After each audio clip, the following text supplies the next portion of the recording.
안녕하세요. 그레이스 제이입니다. 오늘은 Q&A 중에 왜 전염병에 걸린 환자는 격리되었을까와 관련된 내용을 함께 나누어 보려고 합니다. 콜레라나 장티푸스 같은 전염병이 발견되었다면 다른 사람들에게 전염되지 않도록 환자를 격리 수용합니다. 그런데 1840년까지만 해도 그렇게 하지 않았다고 합니다. 당시의 사람들은요, 병이 눈에 보이지 않는 작은 병원체에 의해 감염된다는 것을 몰랐기 때문이었습니다.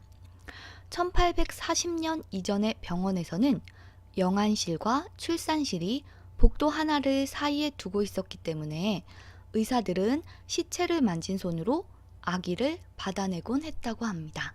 그 결과 6명의 산모 중 1명꼴로 셉시스라는 병에 걸려서 죽었다고 하는데요. 그 후에 비엔나 병원에서는 복도에 대야를 놓고 시체실에서 나온 의사는 꼭 손을 씻고 출산실로 들어가도록 했습니다. 그 후부터는 36명 중 1명만이 그 병에 걸렸다고 합니다. 그런데 이보다 훨씬 오래 전부터 하나님께서는 전염병이나 한센병 환자들을 무리 밖으로 격리시키라고 하셨습니다. 레위기 13장 45절과 46절을 보면 나와 있는데요. 제가 한번 읽어보도록 하겠습니다. 레위기 13장 45절과 46절입니다.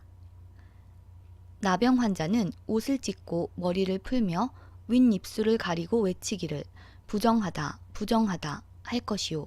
병 있는 날 동안은 늘 부정할 것이라. 그가 부정한즉 혼자 살되 진영 밖에서 살지니라. 네, 이렇게 무리 밖으로 격리시키도록 이렇게 하시는데요. 바로 이것은 전염병이 퍼지는 것을 방지하기 위해서였습니다. 민수기 19장 14절에서부터 19절까지 봐도요. 시체를 만진 자는 꼭 옷을 빨고 몸을 씻으라고 말하고 있습니다. 40년 광야 생활 중에 전염병이 진중에 나돌면 많은 사람들이 죽게 되기 때문이었습니다. 하나님께서는 오랜 시간이 지난 뒤에야 밝혀질 원리들을 이스라엘 사람들에게 적용하도록 명령하셨던 것입니다.